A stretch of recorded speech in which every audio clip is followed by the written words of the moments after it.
Greetings and welcome to Old Drunken Discography, and welcome to our 1990s Album of the Decade series, where we are going year by year, picking our top 10 albums, narrowing it down to top 3, and those albums will go into the meat grinder, which is essentially a giant elimination-style bracket where only one album will come out as the Album of the Decade. Today we are talking about 1993. On the panel today we have myself, Jason. We have Bill. Howdy. We have Joe. Good evening. But we do not have Tim.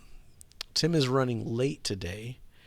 We will get his album picks, and he might show up before we were done recording. We don't know. But have no fear. Tim will be back. I don't know where he's at now, Joe. Do you know? I happen to have heard from him. He is his band is opening for Tay Swift this evening. So as soon as they wrap up with Taylor, autographs, throwing the ball with, Travis Kelce, he'll be on his way. Some things take precedence. So you got to throw with Travis Kelce when you can. Yeah, you got to. All right. A little bit of housekeeping. Thank you to that left a comment on Queens of the Stone Age top songs, saying #bring back Is It Art. We will bring back Is It Art. We record well in advance, so it might take a minute before you see another Is It Art, but it's coming. I can't read my writing, so I guess that's it for the bullshit. Housekeeping. The Is It Art was important. I remember that. Yeah. Oh, new format. That's what it says. We're doing away with the landscape crap, and we're just going to jump straight into our top 10 records. Before we do, though, I want to say, since Tim's not here, go back and watch our Hole video. This was his favorite Hole record. So it's automatically just going to fill his spots for now. And if he doesn't show up, he's got to live with that fact. So would Hole get a first round bye here? Because it's technically in. It looks like it's getting three. Yeah, it's in 3, so it's jumping way up. So is Hole better than Tori Amos? Gosh darn it, Tim. Why you got to do it like that? We'll have to see. Even though this album didn't come out in 1993, but semantics, All right. Yeah. Minor detail. So, here's a quick recap of what has made it into the grinder so far. I forgot about that. Let's show that. I like it because I forget all the time. Well, you shouldn't, because it's posted in our Discord. Join our Discord. So, this is what's in the grinder so far. Some albums get a bye if it makes it in twice, like Green Day's Kerplunk or Sonic Youth's Goo. Or Garth Brooks, No Fences. Or Garth Brooks, No Fences. But, we're trying to keep it cool. Keep it cool. Stay cool, husband. There's also a list in the description down below that lists them all out. And you can always go back and watch the videos. So these are our picks for top 10. We'll go one by one and do our thing. So I've got to say, I have tried to take less notes and been more about feeling when it comes to my picks. So we're going to see how that works out this week. Y'all tell me in the comments below. I'm all about that nostalgia train, trust me. Yeah. Nostalgia played... No, I wasn't alive in 1993, but more and more of these albums now I've listened start to finish. Nostalgia is a hell of a drug. Yeah. You take notes. Well, I got one page, and it's just my list. I don't take notes for these videos. These top 10 records, I know back and forth. I don't need notes. Well, let's get started. And we're going to start with Joe this time. And Joe's first record is a band we're covering next week, actually. But not with Joe. No, it won't be that. So Aerosmith's Get a Grip. I remember having Aerosmith huge at this time. Everybody knew Aerosmith, but I remember this being my first, not my first. I had this on cassette or CD later in life, but I believe we had this on cassette at my house. I don't know if this wasn't my first cassette, but we had it in the house here. So I listened to a lot of Nirvana Get a Grip, and man, just eating up the airwaves were the singles from this album. So my stepdad and mom were singing "Living on the Edge," and I was like, man, this is weird because I'm listening to it on the radio station that I listen to, and y'all are singing "Living on the Edge." So I found that a weird, considering they were mainly into like Southern rock. But "Living on the Edge," "Crying," "Crazy" with Alicia Silverstone was in. Was it "Crazy"? Was it the video with her, or was it "Crying"? All three.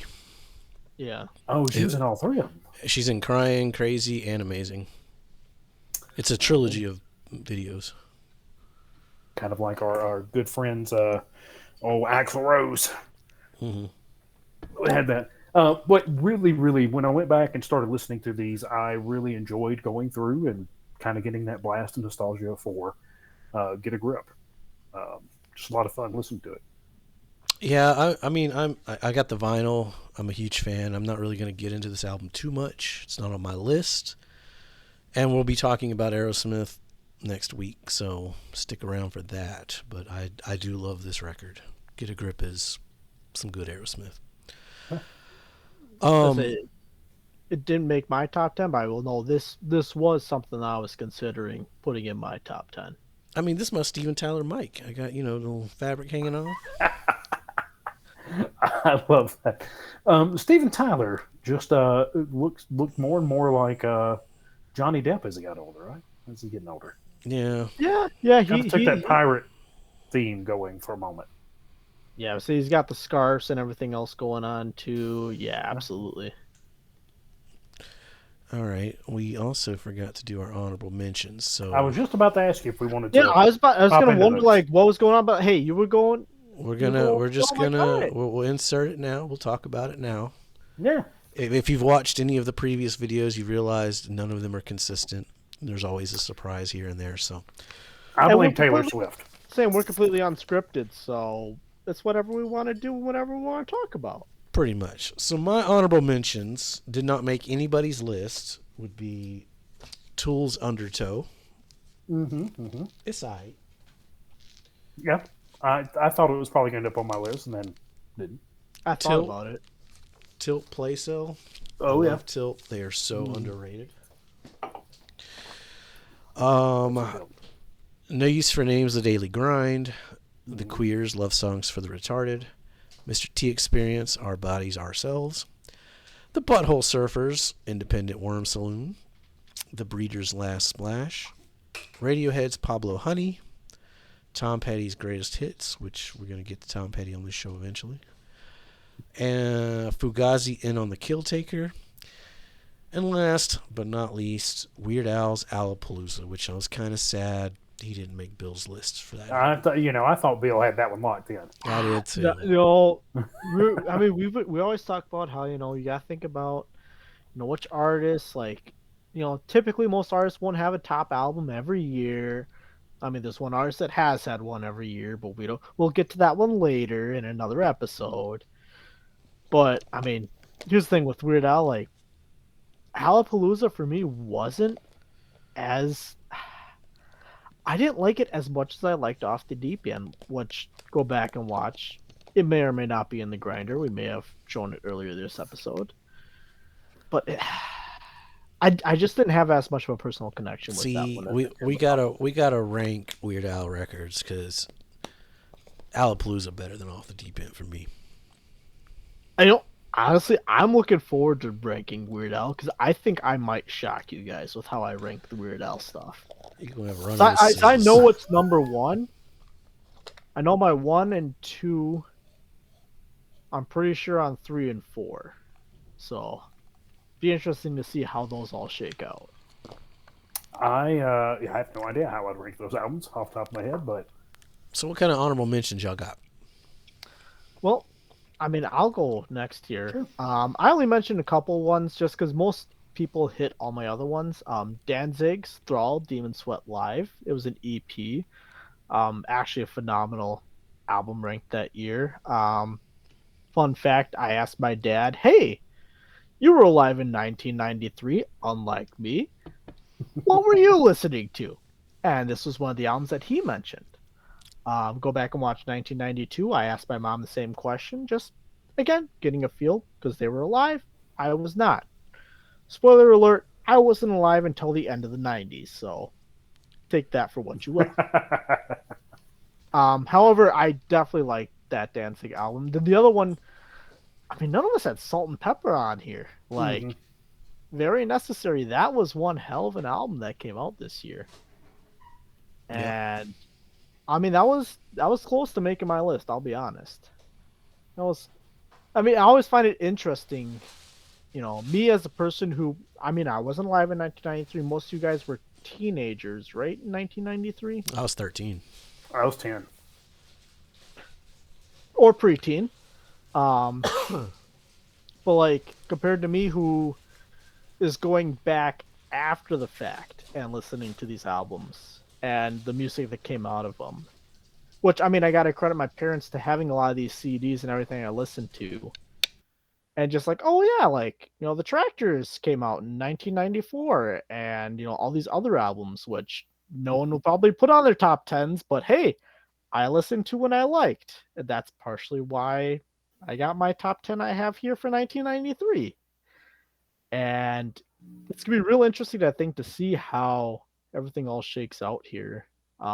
They say every other album I really thought about for honorable mention, someone listed in their top songs. Or when I looked through everyone else's honorable mentions, someone else had already mentioned. Nostalgia's a hell of a drug. 7 out of the 10 records on my list I was listening to in 1993. So, and I will say, of my list, 6 of my 10 I was listening to before I was 10 years old. I don't know. I can't remember what I was listening to. Let's say 1, 2, 3, probably 4 of those I was listening to around 93. 1, 2, 3, 4. Now, not counting Crows. I was not listening to Crows in 93. Oh, I was. Oh, no, I take that back. Yes, I was. Mr. Jones was everywhere. But I wasn't listening to that album, just the single. I was. I had that bitch on cassette. I didn't get that till much later. If you've listened to our Counting Crows video, if you've seen Jason and I wax poetic on our love of Counting Crows, you'll know all about that story. That's one we should redo in the new format. Oh, that's true. That's true. I love talking about Counting Crows, so anytime we can redo that. What's your notable mentions, honorable mentions? So, and y'all have named some of them: the Salt and Pepper, Queers, I Love Cinder Blocks, Tilt's amazing. I thought that was a really good one. What was the first one you mentioned? Tool. And I started thinking about Cinder. No. Yeah, Tool. Yeah. I was listening to it in 93.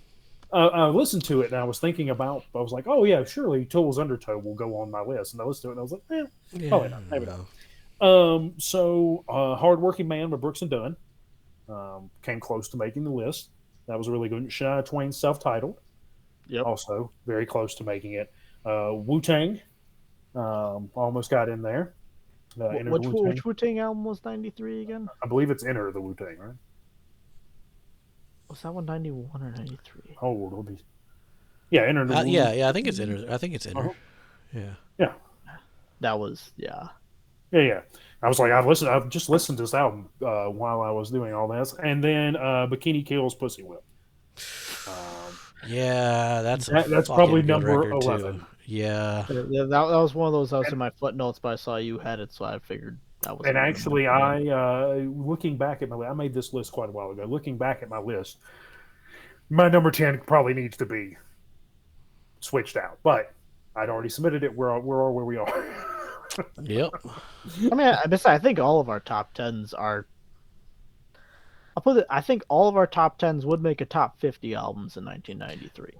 I'll say this. This is the first year that we've done where every record on my list, I would give it a solid, 10 out of 10. These are all perfect fucking records.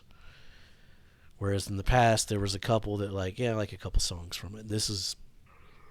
94 is going to be extremely hard. Ooh, 94 is actually be a rough year for me as well. When I was looking at it, I can't say the same on mine. We were closer though. I'd say probably 7 or 8 out of mine are 10 out of 10 albums. I've got a couple that fall a little lower than that, but 94. I'm going to be battling. Their 10 out of 10 albums are going to be battling into like the top 15 for me, if not further. All right, let's move right along then. We got Bill with the Cranberries. Oh my gosh! All right, so we got the Cranberries. Shout out debut Big album. Sam. He loves the Cranberries. Absolutely, yeah, Big Sam. Like, hey, you need to listen to the Cranberries. Listen to this album.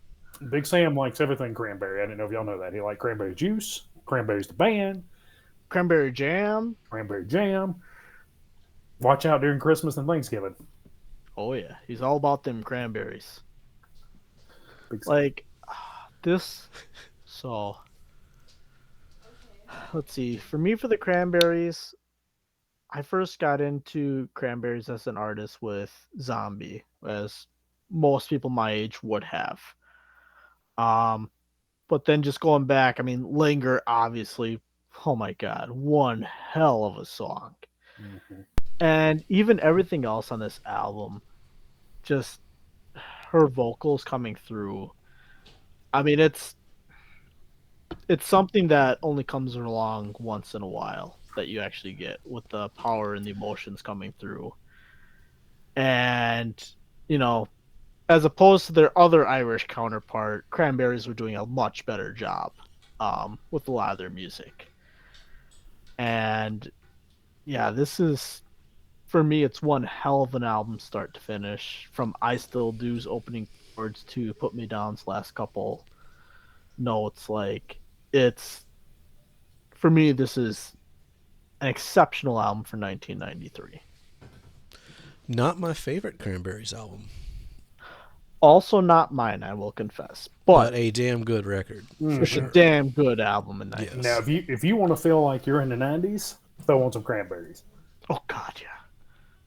See, especially, I mean, the fall of the wall and everything happened with Yugoslavia and everything else. I mean, just throw that on. You'll feel right at home.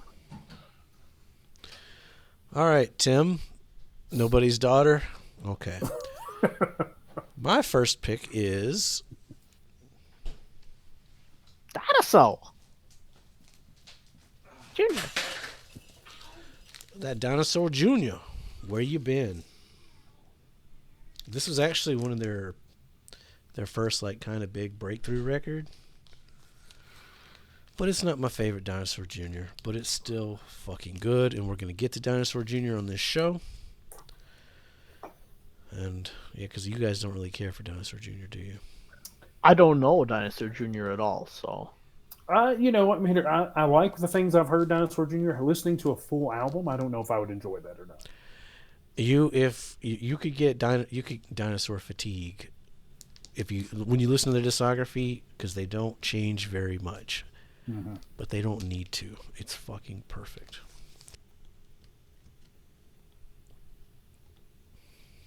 That's the only thing about the first album. You don't get the excitement of where it's going to move up and down. You're like, it's just going there. It's just automatically going there. All right, Bill. Oh, we coming up with me. Yeah. Let's see what you got coming next. Some good old Lenny Kravitz. Jesus. Are you gonna go my way? God damn, one hell of an opener. Anyways. That's like the one fucking song he's got. Not true. But anyways. I got a real question for you about Lenny Kravitz, and this isn't about the music. Real Have you ever seen the man with a shirt that buttons? Nope. I haven't either. Never. I've seen Lenny Kravitz's chest more than I've seen anybody's chest besides my own. That's a good fucking point. I don't think so. I have either. I think, and notably, this joke kind of comes from, I'm pretty sure that his daughter, they had him in something, Walk of Fame or something like that, but she made a joke basically about him in an unbuttoned shirt, so, I mean, if he's got it, so you might as well, Yeah. Anyway, sorry, Bill. Yeah, no, sorry, we didn't mean to ruin your... There ain't no way you started this shit. Oh, yeah. So, I mean, here's the thing. I'll say with this album. So you've got Are You Gonna Go My Way? Obviously, title of the album, title track, first track of the album. Unfortunately for me, in a lot of ways, this album kind of peters out, relatively speaking. After the first song, the first single. No. It lasts for side A, I mean, I'll say this, I definitely am more of a fan of the first half of this album as opposed to the second half. As a on top of that single, which was that single obviously, I'd say probably Just Be a Woman and Is There Any Love in Your Heart, probably two of my next up songs on this album for me. Both very solid songs. Highly recommend you listen to if you get a chance. Closing track, Eleutheria. It's okay. Not great.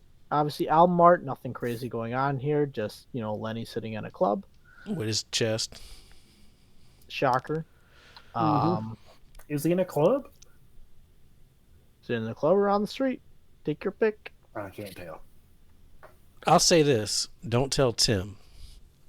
But Are You Gonna Go My Way is a pretty fucking banger song. I had that bitch on mixtape. Or, I burned it or copied it to a mixtape. It's a hell of a song. It's a good song. They just fucking played it all the time. Well, now, I would skip it if it comes on. I'm not going to skip it. But I'm not also not going to seek it out anywhere. Right. Yeah. There's a couple of other albums I got coming up here, which I know have a couple songs that got played to death here. Hey, by the way, way to nail the title of that last track, because I heard you say it and I'm still not going to try. You should have been here for Ghost. Oh my gosh. That was a great time. All right. Now we get into the nitty gritty. The nitty gritty. Yeah, I mean, I will say there's no surprises here considering I could guess this. Yeah. Lenny Kravitz going underneath Cranberries. Yeah. It unfortunately just outshined compared to its counterpart. It's a hell of a the single, Are You Gonna Go My Way? It's a hell of a single. Honestly, I'd say Linger is even better than Are You Gonna Go My Way, though. Of course. Oh, yeah, 100%. So it's in all aspects, better album cover, better opener, better closer, better lead single, better songs throughout backing it up. No brainer. Now, in the pro column for Lenny Kravitz, where's a better open shirt? Yes. I'll give him that. And too. as a single that was probably played more on the radio as well. Yeah, I'll give him that. Well, Linger was played a lot. It was played a lot. Linger has just lingered. I mean, they still linger. Linger is still there. It stands the test of Are time. You Gonna Go My Way? You don't really hear that much. It's been replaced by Fly. I want to get away. I saw it on a commercial the other day for some travel agency. Yeah. You're right. But I mean, Are You Gonna Go My Way is still. What's the other one? There's Fly, American Woman, and what's the other one? Are You Gonna Go My Way? That's it. Are You Gonna Go My Way? Okay, well, I thought there was another one somewhere. Believe maybe was a single. I remember Cher. I know what. Do you believe in love after love? No, I know what Joe's thinking of. I can't think of it right now, though. Let us know in the comments down below. What else did fucking Lenny Kravitz do? give me another Lenny Kravitz single there. There was another one. It was a slower, like, ballady type song. It was a ballad. We're going to get the Lenny Kravitz fan club. The dozens of people are going to just riot against us. All right, it's my turn.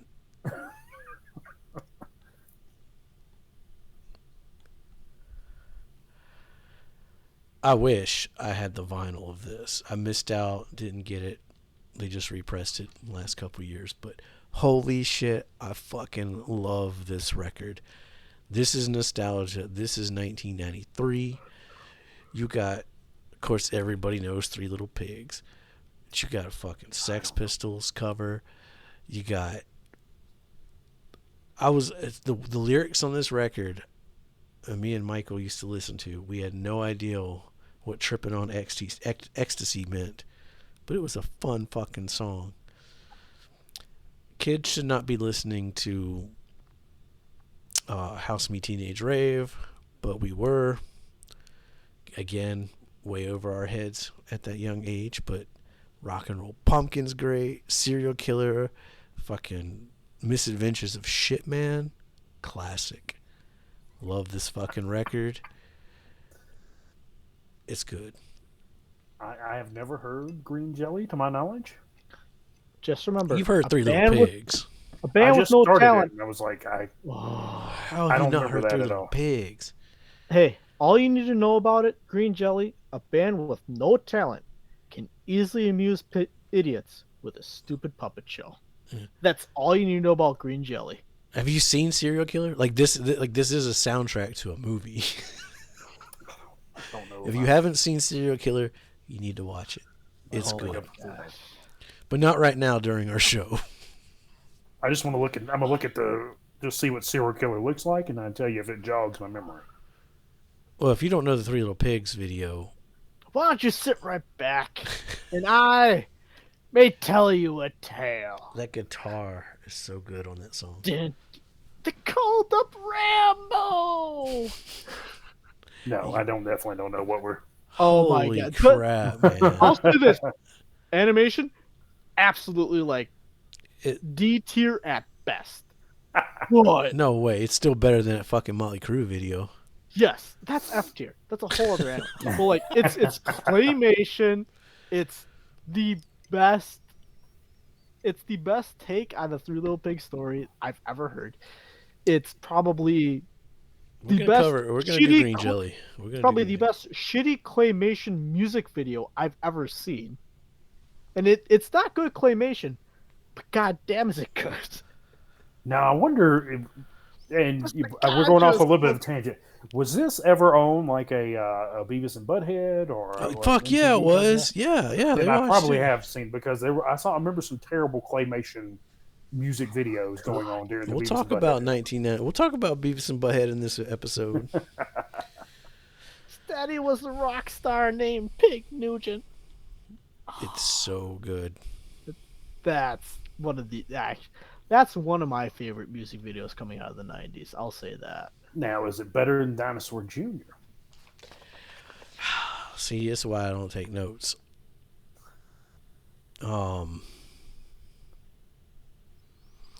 I wrote down that it's not, but I think it is. I think it is. Little pig, let me in.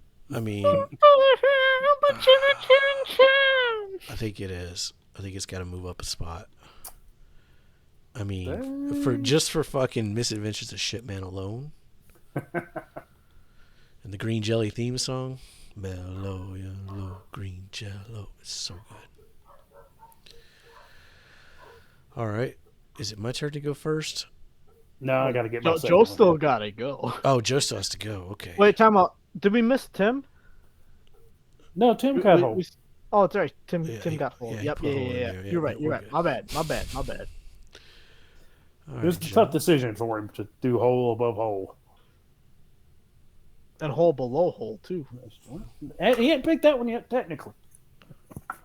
Yeah, he could pull the mulligan. All right, so Rancid. I did not listen to this album until now. Really, well, I take that back. I've listened to this album off and on, but like as I sit down and listen to it all the way through, had not done that before or experiment here.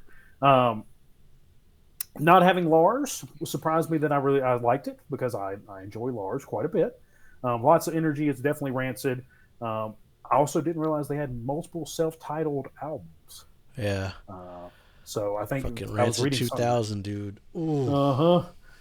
I was reading something. Maybe this one is the one referred to as Rancid. This is 93. Yeah. This is So Rancid I'm not- 93 is what they call it. All right. I thought they had like a nickname for it somewhere. I was reading that this might be Rancid, and I was like, all right, well that's cool. If it is, that's whatever. Wow. Anyway, a lot of energy. Really liked it. I like, when I go through all the songs, there were none of them that I was like, this song sucks, or it's even like just okay. These were all good Rancid songs. I mean, went through it. Album cover, terrible. That is a god awful album cover. We don't have our normal logo on there anywhere. Yeah, not a whole lot to say about it. The one that I would say that was probably my least favorite song would be Rejected, because whoever comes in on the other vocal sounds like the Cookie Monster. Oh, that's Matt. Matt always sounds like the Cookie Monster. I was like, you're really taking me out of what Dude, we're Matt's doing the here. fucking shit.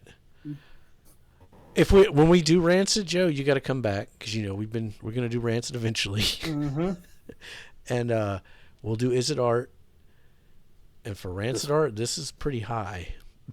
So this is up there for Rancid. Yeah, Rancid gets some pretty bad artwork. They do. This one's rough too. I was like, man.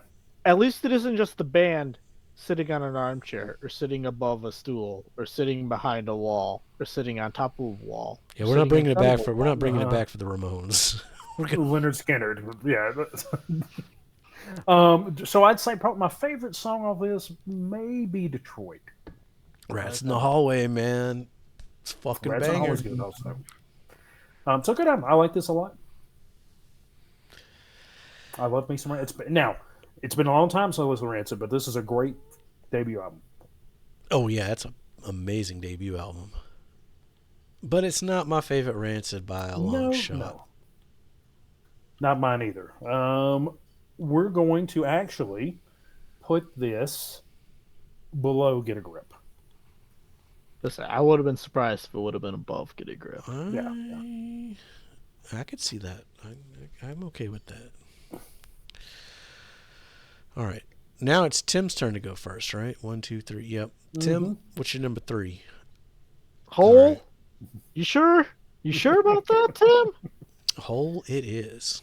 All right. My next one is going to be a band we just recently talked about, actually. You should go check those videos out. But it's Propaganda.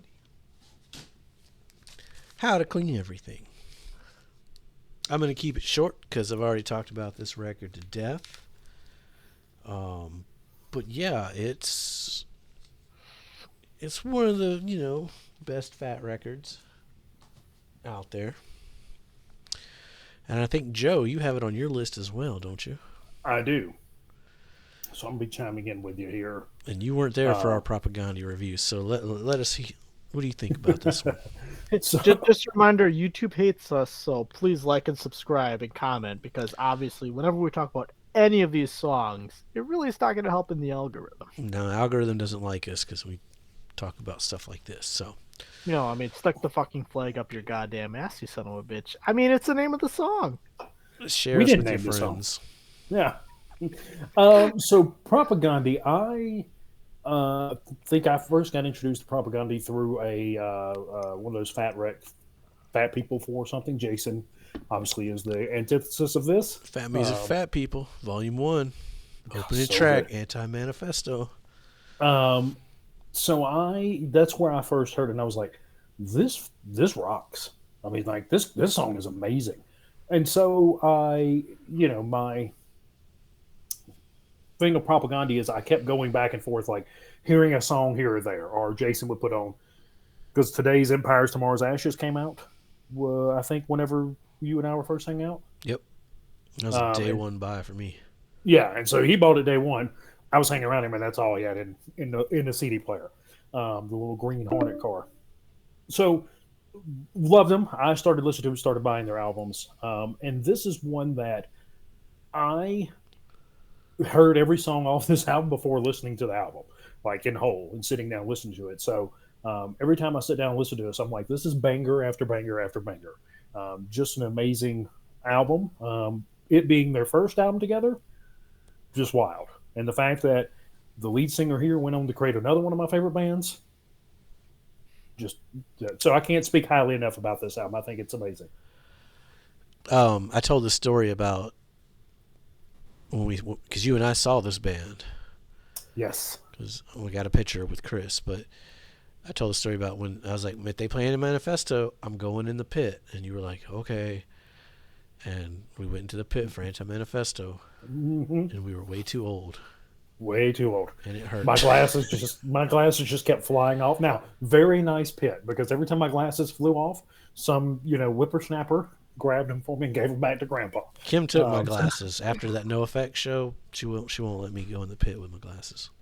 I just can't see. So I think what I have to do is I need to take a backup pair of glasses with me that I don't care about, because I mean, if we don't, the only reason I'll know a band's playing is because there's music. If I take my glasses off, Pearsons are hard too. I mean, when we talk about Green Day, I'll talk about my eyebrow ring got ripped out at a Green Day show. But so be careful, Bill, because you're going to go see them soon. That's coming up here in August. Are you going to see Propaganda? No, Green Day. Oh, okay. Green Day with Rancid, Linda Linda's, and Smashing Pumpkins opening. Which I would fucking kill to see Linda Linda's. And who was the other one? Smashing Pumpkins, Rancid, and Linda Yeah. Linda's are the openers. Yeah. Pumpkins. It's, it's 2024 Pumpkins. Yeah. If you give 2024 me Pumpkins. If you give me the Pumpkins in 2024, you give me like a crisp 30-minute set, I'm okay, because they're going to play the hits and they're going to get the hell out of there. But if they start trying to play something off the newer albums, I'm going to be like, it's going to be the new. Well, I'd only see him if Darcy was with him. Like, I'm a Darcy fan. Stan. All right, so Propaganda. Yeah. Amazing. Showdown. This is with Middle Finger. You name every song off this thing. Ska sucks. Da, da, da, da. I love the. I didn't realize it was them covering "I Want You to Want Me." Yep. That's a great cover. Yep. Add something different to it. Absolutely. Mm-hmm. Girls with the greenest eyes. Let you gagged and bound. We got to do some fucking John K. Sampson. Yeah. We're going to do some weaker thans. Hey, Jason, I appreciate it. Well, you should have it in there. You should fucking. I did. I got a different album and it slotted in here, so. Yeah, you could have slotted Propaganda in there. I don't know. All right. You can go ahead and slide Propaganda. It's better than the Rancid album. It's better than Aerosmith. I am going to agree with that sentiment, and I'm going to say it's also better than Dinosaur Jr. and Green Jelly. Mm-hmm. Green Jello sucks. All Sorry, right. that is actually one of my favorite We movies. might have a bye. So far. All right, Joe. Then we get to me. We're gonna go to you got to go to Bill. We got Dwight Yoakam. God damn, this was a hell of an album. Operation Cock. I This is mean, a good album. If you know, you know. Pocket of a Clown was one hell of an opener. 1,000 Miles from Nowhere, I think, was technically the biggest single off of this one. I always thought Fast Pocket of the Clown was his big hit, because I heard that song a lot and I loved it. And every time I looked for it, I couldn't find it. And I'd ask people who liked Dwight Yoakam, "Oh yeah, the Pocket of a Clown song," and everybody would be like, "What song are you talking about?" And I finally figured out it was It was on the same album as 1,000 Miles from Nowhere, and that's why nobody knew it. Yep, and I'd say 1,000 Miles. That was the big single. I mean, Pocket of a Clown's actually a pretty damn good opener. And Fast As You was also a pretty good single at the end of the day. That being said, I mean, between those two, is that sandwich, Home for Sale This Time, Two Doors Down, Ain't That Lonely Yet, also hell of a song, King of Fools, like, all of those are actually really damn good Dwight songs. Then with Try Not to Look So Pretty Wild Ride, Lonesome Roads as a closer, it's got the right closing theme and mentality around it. I don't know if I like it as a closer though for Dwight. That being said though, I mean, this is Dwight Yoakam's what? 5th album, I think?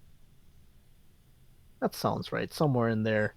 I could be drastically wrong. I think it's his 35th.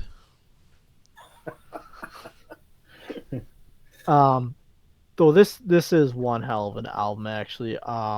Cool album cover. Yep. Let's say it's not just the guy. It's not your stereotypical country album where the country singer is just standing in the middle of a doorway or off the corner of a porch, He or ain't doing standing that next to a John Anderson horse, lean. That's right. or on a horse, or doing the Garth books, wearing a shirt that alternates with the background. Oh, Jesus fucking Christ. I'll give Dwight that. This is a really good album cover. Yeah. He's Like, got the album cover going. it ties in with the album title. And that's the thing is, It's cool looking. It's not a concept album. However, the entire album fits the theme of like something.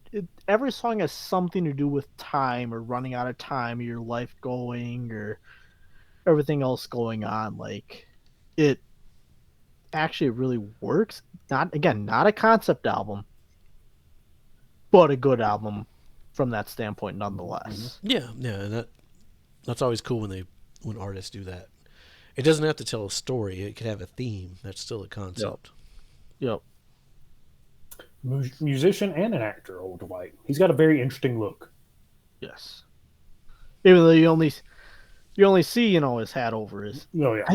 I want, because it isn't just the clothes hanging up, if I remember right. That's actually him. He's just got everything folded back behind for the album cover here. Where am I going to rank this, though?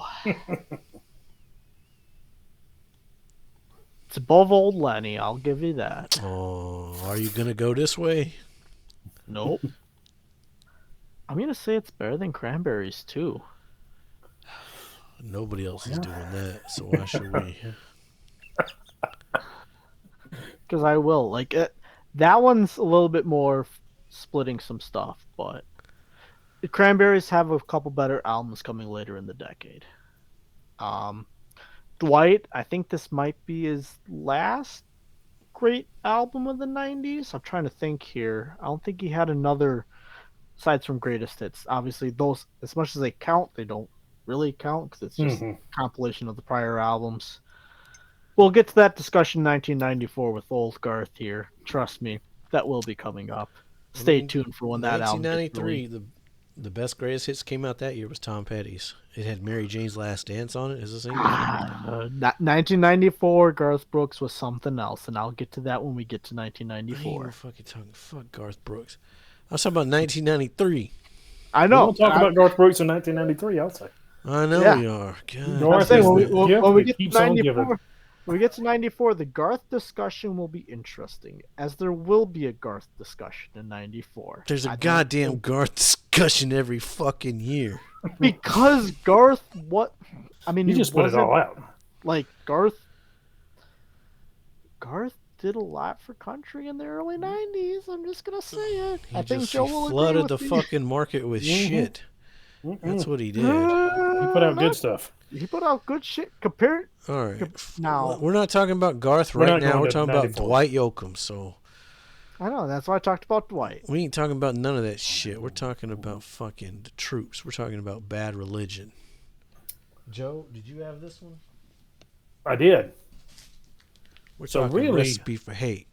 We got to what we really need to talk about is, do you think Recipe for Hate is going to knock out any of the albums in the top 3? Tune in for part 2. Yes. Well, I was going to at least talk about it a little bit, but that's fine. Stick around. We're going to talk about Bad Religion's Recipe for Hate. It's probably going to kick some shit out. I don't know. And we're also going to obviously talk about Garth, so you don't want to miss that. Be safe. Make good I wish I had a decisions. cowboy hat. Fuck religion. Cowboy